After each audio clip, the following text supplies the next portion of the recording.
You ask Tiger to solve. This deals with linear equations with one unknown.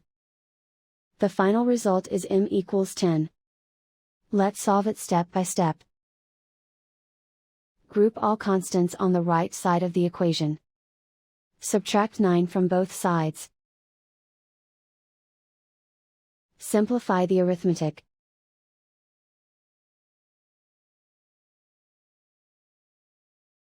Isolate the m. Multiply both sides by 5. Group like terms. Multiply the coefficients. Simplify the fraction. Simplify the arithmetic. And so the final result is m equals 10.